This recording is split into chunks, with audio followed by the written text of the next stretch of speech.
come in from taking my animals for a walk. God, it's cold out there, and it was raining, and here is one of my animals. This is Bobby. Can you see Bobby? Isn't he cute? He's a Yorkshire Terrier, a standard size, large size Yorkshire Terrier.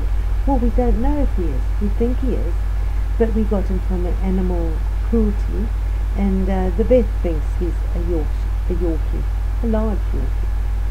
Anyway, I quickly want to tell you about teaching old dogs new tricks. And you can teach old dogs new tricks. I'm an example of that. I'm a lifetime smoker, and I've changed from smoking to vaping. And I want to talk about my sister. She is changing gradually from smoking to vaping. And she says to me, well, sometimes I crave a real cigarette. And I think that's all right, because we are used to the poisons that we ingest or we breathe in by smoking real cigarettes, because they're full of poison. And our bodies get used to the poison, and once you stop taking it in, your body misses the poison. Well, that's my theory.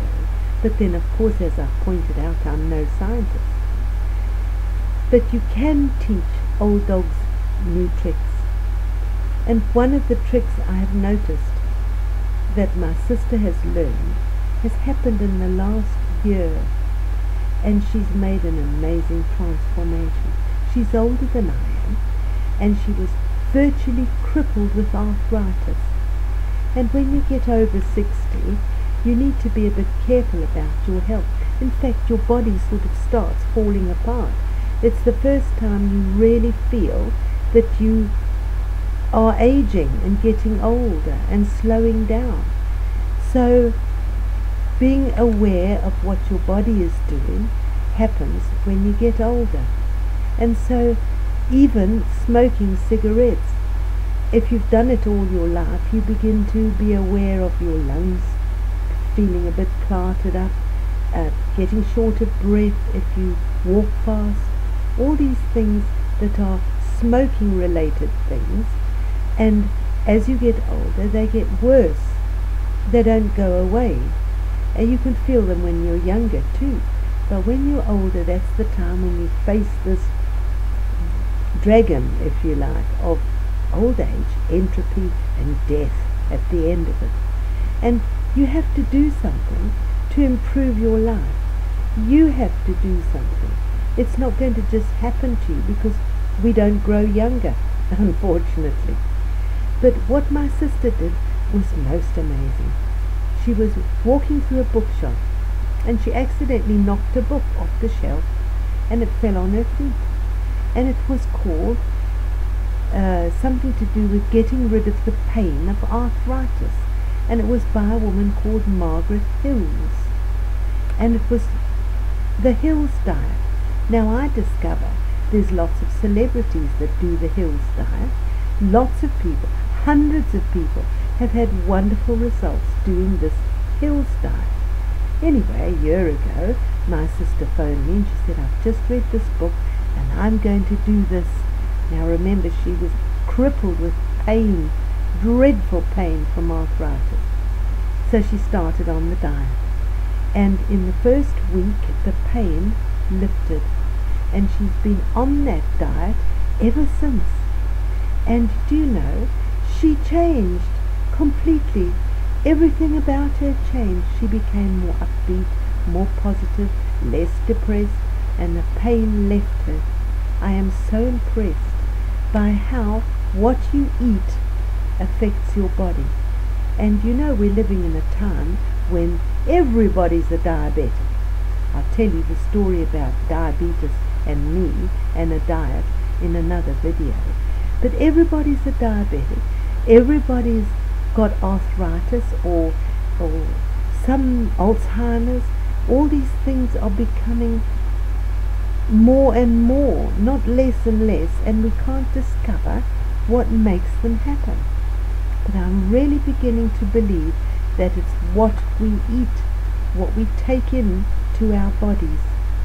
And my sister's an amazing example of somebody who completely changed their life by changing their diet.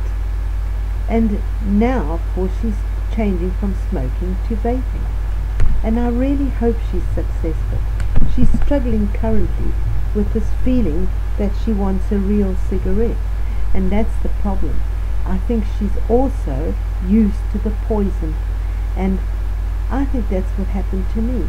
I started vaping and smoking, and then I seem to now and again really crave a real cigarette, which I'd have. And then gradually it just was a sort of accident that I changed from smoking cigarettes to vaping.